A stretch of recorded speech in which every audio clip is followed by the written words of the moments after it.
Hello et bienvenue dans une nouvelle vidéo. Aujourd'hui, on va tester ensemble un fond de teint. Tester, en réalité, retester. Il s'agit du Forever Skin Glow de chez Dior, qui est très vieux. Hein, on va lui accorder ça. Il a été reformulé depuis. Pour la petite histoire, je l'avais acheté quand je m'étais rendue pour la première fois au Sephora des Champs-Élysées il y a quelques années. Maintenant, j'avais passé quelques jours à Évry. J'avais pris le RER toute seule. J'étais tellement fière. Et puis, je m'étais fait alpaguer par une animatrice de la marque qui m'avait fait tester le fond de teint parmi d'autres produits, qui m'avait dit qu'il m'allait bien, qu'il était fait pour moi. Je m'étais fait avoir, je l'avais acheté pour finalement me rendre compte que c'était pas forcément, même pas du tout le genre de fond de teint qui me convenait avec mon type de peau. Ça fait maintenant très longtemps que je l'ai pas utilisé parce que les quelques fois où je l'ai mis, voilà, je trouvais qu'il m'allait pas, il bougeait un petit peu partout. C'est pas une couvrance suffisante à mon goût. Et puis quand j'ai fait mon tri là récemment, j'ai failli le retirer et puis je me suis dit non, allez, réessaye-le quand même. Alors je rappelle qu'il est vieux, ok, il est très certainement même, oui, il est expiré. Pour autant, je vais le mettre sur mon visage. Je prends un risque, je sais, mais j'aime vivre dangereusement. Donc si ça ne fonctionne pas, on va pas à 100% lui en tenir rigueur parce que, voilà, peut-être simplement que la formulation, oui, est dépassée. Mais j'étais curieuse quand même de le retester pour voir, surtout en ce moment avec ma peau qui a tendance à être un petit peu plus sèche, notamment avec l'hiver. Je me suis dit, pourquoi pas le retenter? Et tant qu'à faire, bah voilà, filmer et partager ça avec vous. En primer, je vais utiliser la Vitamin Enriched Face Base de chez Bobbi Brown. C'est un primer hydratant avec un fond de teint hydratant, mais en fait, ma peau en a besoin. Ma peau a besoin de réconfort. Hier, j'ai marché dehors sous la pluie et je sens que ça tire un petit peu. Donc, je vais le secouer pour remélanger si jamais ça s'est un petit peu séparé à l'intérieur. En vrai, on dirait pas, hein, mais bon, encore une fois, c'est vraiment vieux, expiré, donc ça peut pas lui faire de tort. Pour l'application, je vais utiliser le pinceau 102 Silk Finish de chez Zoeva parce que ça va me garantir un peu plus de couvrance par rapport à une éponge.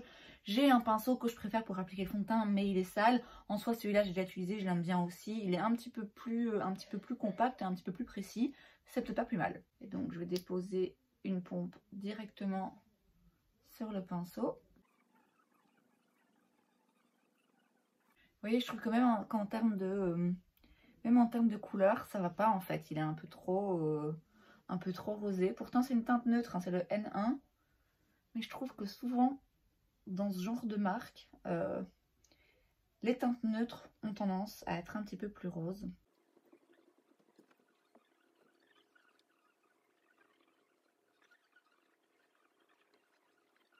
Alors, je me rapproche. En soi, c'est pas moche hein, sur la peau. J'ai 2-3 petites plaques un petit peu plus sèches, un petit peu de déshydratation à certains endroits. Et je remarque que c'est vrai que ça ne les met pas en valeur du fait que ce soit un fond de teint hydratant un petit peu plus lumineux. Mais c'est quand même bien lumineux. Hein. Et donc, encore une fois, là, comme ça, c'est pas moche. Je trouve que ça met quand même en évidence mes pores sur toutes mes joues. Et puis là, ça va encore. D'ici quelques heures, voilà, je sais que ça va bouger et que ça va être un petit peu grassouillé. Et alors, en termes de couvrance, bon, moi, ça me suffit pas par rapport à ce que moi j'aime. Du coup, pour la couvrance, ce que je vais faire très rapidement, c'est utiliser ma petite roue ici de chez H&M pour aller camoufler 2-3 petits boutons de façon un petit peu plus précise.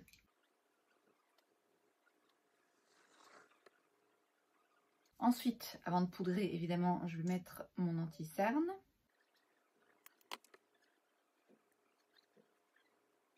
Et pour fixer aussi bien l'anti-cerne que l'ensemble du teint, je vais utiliser ma poudre de chez Laura Mercier parce que c'est une valeur sûre, c'est vraiment un incontournable pour moi. Et ça va vraiment me permettre de tester le fond de teint dans les meilleures conditions et en même temps en le laissant vivre aussi un peu. Donc je prends ma houppette. Et maintenant, je viens faire le reste du teint. Et voilà donc à quoi ça ressemble une fois que c'est poudré.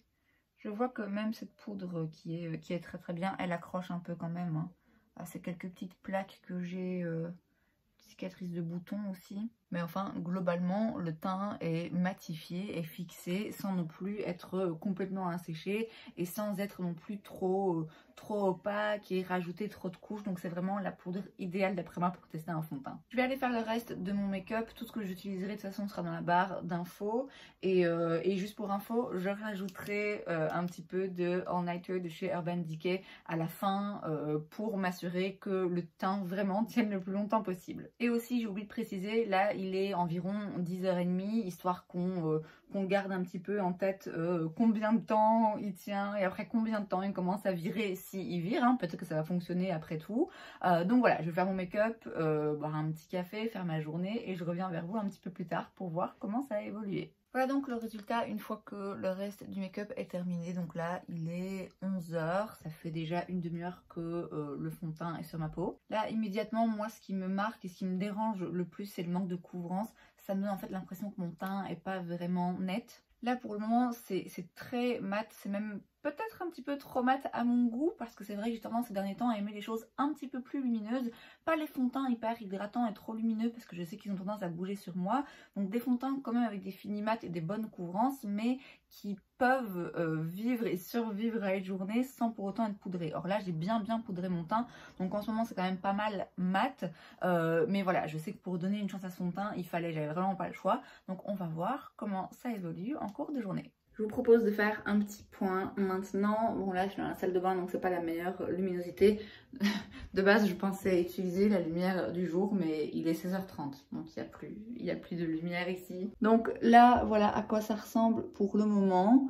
Ça a plutôt bien vieilli. Sur le front ça commence à briller légèrement mais c'est raisonnable, franchement c'est raisonnable, ça fait quand même 6 heures que j'ai le fond de teint. C'est quand même resté bien matifié, je dirais pour un fond de teint qui est censé être glowy et hydratant. C'est toujours assez mat sur le reste du teint, à part, bah oui, forcément l'azoté et puis comme d'habitude, hein, les traces de lunettes qu'on va ignorer. Enfin en soi, le fait de le poudrer a vraiment évité qu'il mire et qu'il bouge de trop. Je serais quand même curieuse de le retester sans le poudrer, vraiment juste en poudrant le contour des yeux et très légèrement un petit voile de poudre sur la zone T. Je serais curieuse de voir ce que ça donne parce que dans mon souvenir vraiment ça bougeait pas mal et ça collait, c'était pas très agréable. Là c'est vrai que je le sens quand même mais pas trop, franchement ça reste raisonnable. Donc écoutez, je vais continuer là à faire ma journée et on se revoit à la fin de la journée. On se retrouve donc en fin de journée, il est 18h30. Alors en soi je pense que je vais encore garder le make-up un petit peu, mais après je vais aller manger, regarder un film et tout, donc je préférais filmer la conclusion maintenant. J'ai quand même le maquillage depuis, le fond de teint depuis 8h, donc je pense que c'est suffisant pour faire un point correct. Donc je me rapproche, mon front brille clairement, mais ça reste raisonnable. Franchement je trouve que ça va encore une fois, je rappelle, je suis restée 8 heures avec ce fond de teint, donc c'est logique avec mon type de peau que ma zone T, enfin que le front surtout rebrille un peu. Ça reste raisonnable, c'est pas non plus repoussant, vous voyez, je me dis pas vraiment j'ai le front qui brille et on voit que c'est gras et ça fait des paquets pas beaux, enfin voilà, c'est juste j'ai le front qui rebrille un petit peu naturellement. Bon, j'ai comme d'habitude les traces des lunettes, on ignore. Le reste, ça n'a pas mal vieilli. Il y a quand même toujours du fond de teint qui est présent. Je peux pas dire que ça a bougé et que j'en ai plus. Et pourtant, il y avait des gens chez moi pour la nouvelle année. Du coup, j'ai fait plein de bisous. Donc j'aurais pu avoir une petite couche en moins et pas du tout. Le fond de teint est toujours bien là. Est-ce que c'est un fond de teint pour autant que j'affectionne particulièrement? Non. Alors, c'est pas aussi catastrophique que ça a été dans mes souvenirs. Mais pour rappel, j'ai bien poudré mon teint. Je serais quand même curieuse de le retester sans poudrer. Et là, à mon avis, ce serait quand même vraiment moins fun.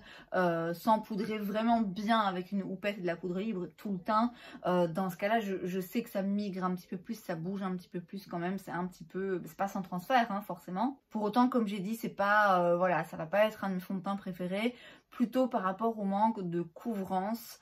Alors je peux mettre des fonds de teint avec des couvrances légères pour avoir un fini plus naturel, mais alors il me faut un très beau fini. Or là, j'ai pas une très haute couvrance. J'ai pas non plus un fini que moi je trouve extraordinaire, encore une fois, sur ma peau. Si je compare par exemple avec un autre fond de teint de chez Dior, le Dior Backstage, c'est pas un fond de teint qui apporte beaucoup de couvrance, mais il est très joli. Il est très joli sur la peau. Il a un fini très naturel, sans être non plus trop gras, trop émollient, trop hydratant, trop qui bouge partout. Il réagit bien à la poudre, il vieillit bien aussi sans poudre. C'est vraiment un très beau fond de teint. Et donc dans ce genre de cas, je m'accommode du manque de couvrance à mon goût, en sachant qu'on peut toujours venir camoufler vraiment au correcteur juste les petites zones qu'on a envie de cacher. Dans le cas d'un fond de teint comme celui-ci, c'est vrai que le manque de couvrance me gêne un peu, d'autant plus que j'ai pas l'impression que ça apporte un plus en fait. J'ai vraiment pas l'impression que ça apporte du coup vraiment un plus à mon teint. Ça l'a unifié un peu mais pas assez, et en même temps comme je dis il n'y a pas le côté vraiment teint mise en beauté d'après moi, que je recherche quand même dans un fond de teint qui soit couvrant ou pas. Ici je trouve pas qu'il y a une mise en beauté, une mise en valeur de mon teint tout simplement. Du coup est-ce que je regrette de pas l'avoir retiré dans mon tri make-up, ou est-ce que au contraire je me dis finalement il a sa place dans ma collection? Je pense qu'il a sa place dans ma collection.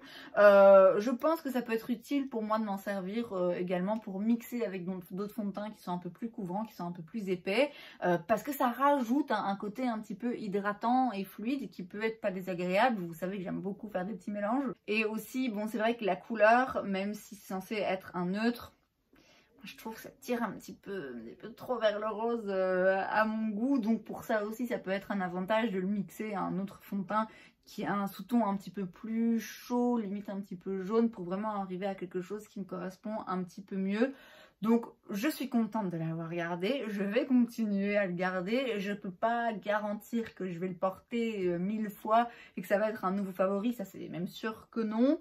Mais pour le moment, il a encore sa place a priori. Ouais, la plupart des fonds de teint peuvent avoir une place dans ma collection. C'est le cas de celui-ci. Et c'est donc tout pour cette vidéo. J'espère que ça vous a plu. Si c'est le cas, n'hésitez pas à laisser un like. Vous pouvez aussi vous abonner à ma chaîne parce que c'est gratuit, donc pourquoi pas. Et moi, je vous vois la prochaine fois. Bye!